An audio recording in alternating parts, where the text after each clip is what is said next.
ईमानदारी की सच्ची सफलता। बाजार लोगों से भरा हुआ है, जहां खरीदारी और व्यापार जोरों पर है।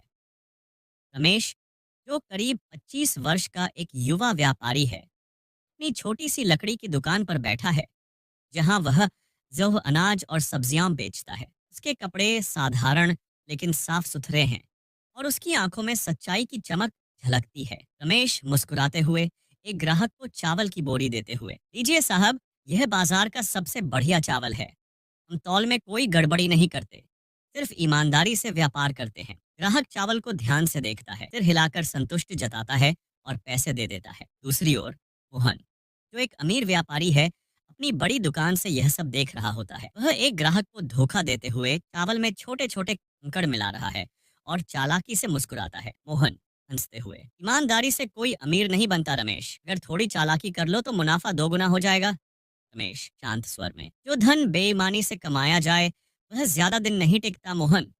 मेरे ग्राहक मुझ पर भरोसा करते हैं और यह भरोसा सोने से भी ज्यादा कीमती है। मोहन तिरस्कार से हंसता है और चला जाता है। इतने में एक वृद्ध महिला रमेश की दुकान पर आती है। वह साधारण कपड़ों में है, लेकिन उसके चेहरे पर गरिमा और बुद्धिमत्ता की झलक है। वृद्ध महिला, बेटा, मैं बूढ़ी और कमजोर हूँ, मुझे गेहूं की एक बोरी चाहिए, लेकिन मेरे पास पैसे नहीं हैं। मैं कल भुगतान कर दूंगी, क्या तुम मुझ पर विश्वास करोगे? रमेश बिना झिझक, बिल्कुल माँ जी, जो चाहिए ले लीजिए। मैं मानता हूँ कि ईमानदारी और भलाई साथ साथ चलती हैं।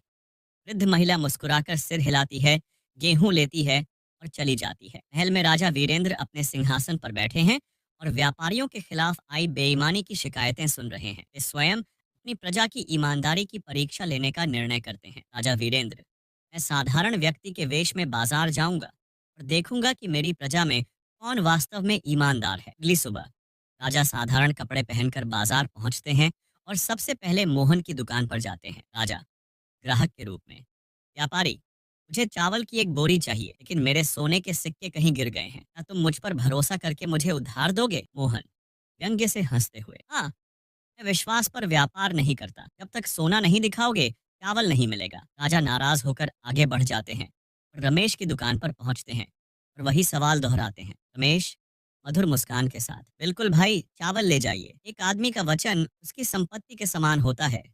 राजा चुपचाप चावल लेते हैं और बिना कुछ कहे चले जाते हैं। अगले दिन शाही सैनिक रमेश की दुकान पर आते हैं।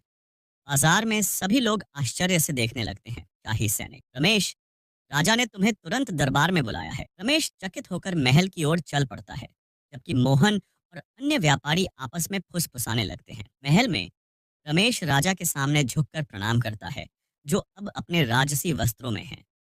राजा वीरेंद्र, रमेश, क्या तुम मुझे पहचानते हो? रमेश ध्यान से देखते हैं और आश्चर्य से राजा को पहचान लेते हैं। वह आदर पूर्वक झुक जाता है। रमेश, महाराज, मुझे नहीं पता था कि वह आप थे। राजा वीरेंद्र, कल मैंने अपने राज्य के व्यापारियों की परीक्षा ली। बहुतों ने मुझे ठुकरा दिया, लेकिन तुमने ईमानदारी और दयालुता दिखाई। ऐसा व्यक्ति जो इतना ईमानदार हो, वह सम्मान का हकदार है। राजा एक सैनिक को इशारा करते हैं, जो सोने के सिक्कों की थैली और एक शाही आदेश लेकर आता है। राजा वीरेंद्र, आज से तुम शाही अनाज आपूर्ति करता होगे। तुम्हारी ईमानदारी तुम्हें समृद्धि दिलाएगी। भीड़ खुशी से तालियां बजाती है। मोहन पछतावे से देखता है। उसे एहसास होता है कि उसकी लालच ने उसे राजा की नजरों में गिरा दिया। रमेश कृतज्ञता से झुक जाता है।